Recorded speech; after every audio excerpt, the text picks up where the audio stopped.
Hey there, it's Susan Pierce Thompson, and welcome to the weekly vlog.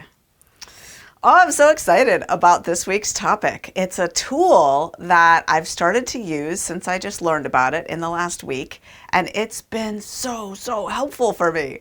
I can't wait to pass it on to you, especially because I'm aware that we have a whole crop of new boot campers who've just signed up for the all-new Bright Line Eating Bootcamp 2.0, and that means that there's hundreds and hundreds of people, thousands really, who are going through this boot camp now, and either facing Bright Line Eating for the first time or recommitting to it. And that first couple weeks, that first month, is filled with intensity because you're breaking a lot of bad habits, maybe breaking some addictions, and setting up a whole bunch of new behaviors, which is very willpower depleting. And you sort of all through the day, you come face to face with difficult situations, and you need to, remember to get your groceries and do all the shopping, chopping, and chewing and fit it all in. And when your willpower is depleted like that, because, until you have automatic habits, you're doing it all on willpower. When your willpower is depleted, it feels like the dial is turned up on life. So things just feel more intense, and that means challenging situations are going to be harder to get through. So this tool is going to be really helpful, and I'm so excited to share it with you. Okay, so it all comes from a book that I'm reading right now, and it's called Chatter by Ethan Kross, Chatter. And the subtitle is The Voice in Our Head, Why It Matters and How to Harness It. The voice in our head, right? The voice in our head, why it matters and how to harness it. And so, in the first couple chapters, three chapters, he describes this notion of distancers versus immersers, and how research has shown that people really differ in how the voice in their head works when it comes to challenging situations. Like some people get really immersed in the situation, and you can see this in the eye language that they use. Now, when you're talking through a fight with your partner or friend or family member using eye language, like I feel this, as opposed to you did this and you did that, is very healthy. But when we're just talking about self-talk, a lot of eye language and personal pronouns, I, me, mine, reflects someone who's very immersed in their story, in their circumstance. And actually, researchers have shown that if you look at people's Facebook posts and you just count the I, me, my personal pronoun usage, you can predict whether this person suffers from clinical depression. Like seriously, when someone is that sort of caught up in their head about what's going on with them and how they feel about this and what's, my this did that and then my this did that and then I was this, and it's not a healthy state of mind. Whereas people who are more distant from their circumstances tend to be more level-headed, they have more perspective, they tend to be healthier mentally. So researchers started doing experiments some time ago to try to create distance, psychological distance, in terms of how people would think about their situation in their head.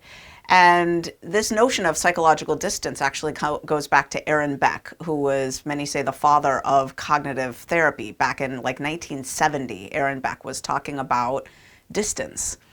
And it fell out of favor after that for a little bit because psychologists, I guess, started to think about it as avoidance. But really, distance is not avoidance. It's just addressing the situation from greater distance, right? From a fly on the wall perspective or a bird's eye view perspective, as opposed to right up in it, right?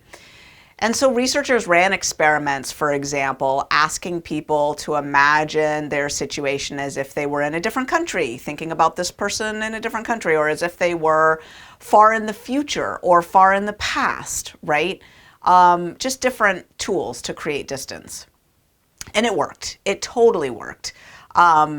So for example, here are some of the benefits, right? it enabled people to see challenging situations as challenges as opposed to threats, right? When we feel we're threatened, then we've got a physiological arousal, our cortisol goes up, our adrenaline goes up, our focus narrows, and we don't have perspective. We're not able to make wise, good decisions, right?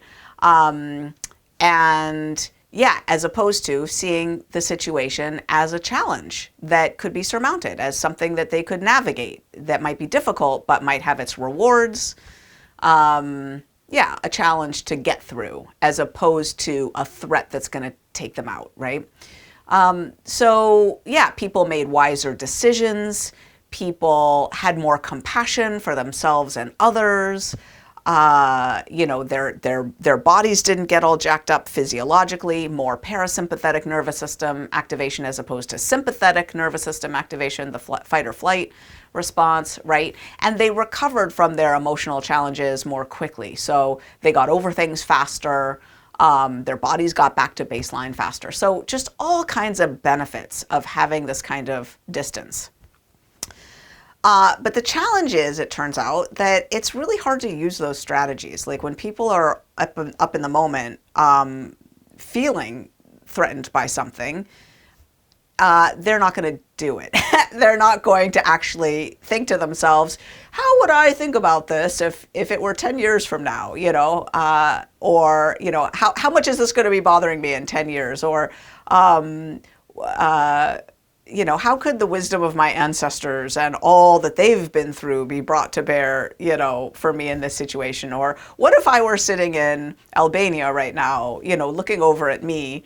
How would I think of it? They just don't do it, right? Because when we're threatened, our cognitive resources are tapped, and it takes a lot of mental effort to successfully put yourself mentally in any one of those temporal or spatial distanced situations. So people don't do it, which makes sense. So it turns out that there's an easier way to get that distance. And it is to talk about yourself or to yourself in the second or third person. I guess it would be third or second person. Yeah. And what's cool about this strategy is it's easy and it's fast. And they've actually done brain scan studies showing that it takes literally only 1 second, not any more, for the brain to register this change, and for the body and the brain to show all the benefits of the distance, like the brain areas related to heightened arousal and emotion calm down. The body calms down. Suddenly, all you have to do is, for example, use your name. And I've been doing this. I'm like, Susan, you're going to get through this evening just fine. You're going to breathe. You're a good mom. Your daughter's having some feelings right now, and here's what you're gonna do. You're not gonna get reactive. You're not going to take anything out on her. You're not going to make her do this thing that she clearly doesn't want to do. You're just gonna breathe for a second, and you're gonna figure out another way to interact with your kiddo in this moment, because getting all upset about this isn't gonna help at all, right, Susan? You've got this. And so that's a second person type thing, talking to myself. You are going to this and that, right? That's second person.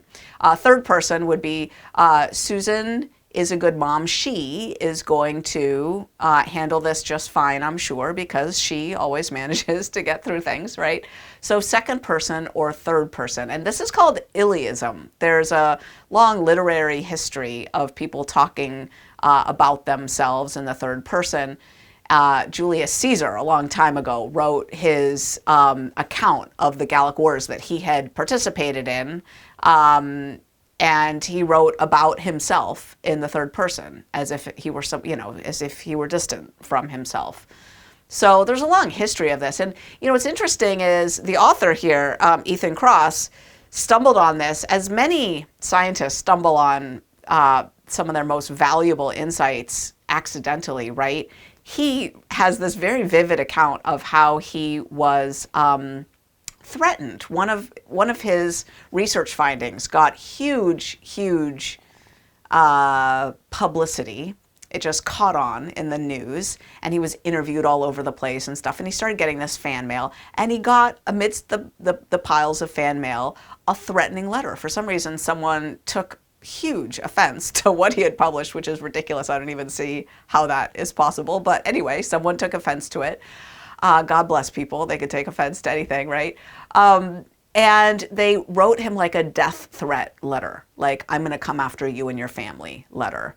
And he received this letter, and he got really, really affected by it. For, a couple weeks, he wasn't sleeping. He was spending all night with his Little League baseball bat behind the front door, like listening for intruders, even though he had an alarm system and so forth. And, as the sleep deprivation wore on, he found himself about to Google, how do I hire a private detective who specializes in protecting academics who've been threatened. And it was, days and days and days and days and days and days into this state that he'd been in. And he said to himself, Ethan, this is crazy. What are you doing? There's no bodyguards, that specialize in protecting threatened academics. And Ethan, keep in mind, you haven't received any more threats. I'm sure lots of people receive empty threats. This is probably nothing. You need to think about how you're not showing up for your family. You need to get back to your life, do the things that you enjoy. Ethan, you're gonna just stop this now. And that night he had his first good night's sleep in weeks. And then he started noticing all through the news and different places these instances where people would talk about themselves in the third person. He noticed LeBron James, who switched basketball teams sort of very famously and got a lot of news coverage for this, and how LeBron James said, I didn't want to make an emotional decision. I wanted to do what LeBron James needed to do that was in his best interest. And he thought, look at that, and more instances of it kept cropping up, of people not like the caricature of someone who's either emotionally inept or potentially even mentally ill or something, like the Dobby in Harry Potter, right? Who says, Dobby just wanted to do what is best for Harry Potter because Dobby wants to, and like there's that kind of talking, about yourself in the third person. And there's these, I saw a mug picture on social media the other day that said, I'm not crazy. Well, maybe I am. I think I better go talk with myself about this for a minute. So there's that kind of notion of using distanced language, but the research on it has now weighed in, and the reality is that it works. So that fast, by talking to yourself in the second or third person, you can reap all the benefits of a distant perspective. And it comes on within 1 second. So you'll be wiser. You'll be more calm. You'll make better decisions. You will be way more likely to interpret your current challenge as a challenge, not a threat, which again will affect how you handle it. It means you'll be more likely to perform better, more likely to succeed, more likely to persevere. All by just coaching yourself, essentially, using a loving, coaching, second person voice of, Susan, you're going to get through this night. You're going to get through this moment. Here's what you're going to do. I've been using it all the time, and I kind of really like it. It doesn't have to be out loud. I can do it in my own head. And I'm a good coach. I like to coach. And so I've started to coach myself through my day. And it's so helpful. And the research is astounding. And I think I might reach out to this guy, Ethan Kross, and see if he would be willing to get on Zoom with me and record a little, interview. I'd be really interested to hear more about his research. So again, the book is Chatter, The Voice in Our Head, Why It Matters and How to Harness It by Ethan Kross. And the tool is to talk to yourself in the second or third person to create the emotional distance that will help you overcome and be resilient and stay bright for one more meal, one more moment, one more day, to do the things that are needed to set you up to have a bright day tomorrow, to do the things now that will establish your bright life and give you the bright transformation that you want, even when it's hard, even when it feels like, circumstances are not aligned. There is a way to talk your way through it. And that's the weekly vlog. I'll see you next week.